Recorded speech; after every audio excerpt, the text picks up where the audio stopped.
પ્રધાનમંત્રીના આગમન પહેલા કમલમ ખાતે ભાજપની મહત્વની બેઠક મળી। આજે પ્રદેશ ભાજપ કાર્યાલય કમલમ ખાતે બેઠકનું આયોજન કમલમમાં બેઠકનું આયોજન અને બપોર બાદ પ્રધાનમંત્રી ગુજરાત પહોંચવાના છે। બેઠકમાં તમામ ધારાસભ્યોને હાજર રહેવા માટેની સૂચના આપી દેવામાં આવી છે। ધારાસભ્યો ઉપરાંત જિલ્લા શહેર પ્રમુખો અને પ્રભારીઓને પણ બેઠકમાં હાજર રહેવા માટેની સૂચના આપી દેવામાં આવી છે। પ્રદેશ પ્રમુખ અને કેન્દ્રીય મંત્રી સી.આર. પાટીલ પણ આ બેઠકની અધ્યક્ષતા કરવાના છે। 15 સપ્ટેમ્બર પ્રધાનમંત્રીના જન્મદિવસની ઉજવણી સંદર્ભે બેઠક બોલાવાઈ છે। સેવા સપ્તાહના નામે પ્રધાનમંત્રીના જન્મદિવસની ઉજવણીનું બેઠકમાં આ અંગેનું આયોજન થવાનું છે।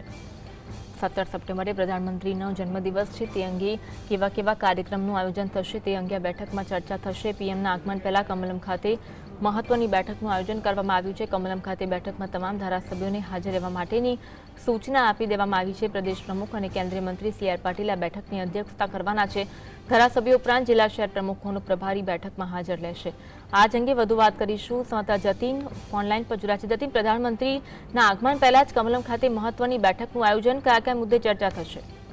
વડાપ્રધાન નરેન્દ્ર મોદી આજે ગુજરાત મુલાકાતે આવવાના છે, ત્યારે તેને લઈ કમલમ ખાતે બેઠકનું આયોજન કરવામાં આવ્યું છે। સી.આર. પાટીલની અધ્યક્ષતાની અંદર આ બેઠકનું આયોજન કરવામાં આવ્યું છે, જેમાં વડાપ્રધાન નરેન્દ્ર મોદીનો જન્મદિવસ આવી રહ્યો છે તેને લઈ ચર્ચા કરવામાં આવશે, તેમજ સંગઠન અને સરકાર વચ્ચે તાલમેલ રહે તેને લઈને પણ બેઠક કરવામાં આવશે। એટલે કહી શકાય કે વડાપ્રધાન નરેન્દ્ર મોદી આજે સાંજે 5:30 કલાકે જ્યારે અમદાવાદ એરપોર્ટ ખાતે આવશે, ત્યાંથી રોડ શો કરશે અને નિકોલ ખાતે જાહેર સભાને સંબોધવાના છે। તેને લઈ તમામ પ્રકારની તૈયારીઓ જે છે તે કરી દેવામાં આવી, તેમજ આવનારું આવનારું જે દિવસોમાં ભારતીય જનતા પાર્ટી દ્વારા વિવિધ વડાપ્રધાનના જન્મદિવસને લઈ જે કાર્યક્રમો કરવાના છે તેને ચર્ચા જે છે તે કરવામાં આવશે। આ બેઠકની અંદર ગુજરાતના તમામ ધારાસભ્યો, સાંસદ સભ્યો અને શહેર પ્રમુખો તમામ જે છે તે બેઠકની અંદર હાજર રહેશે।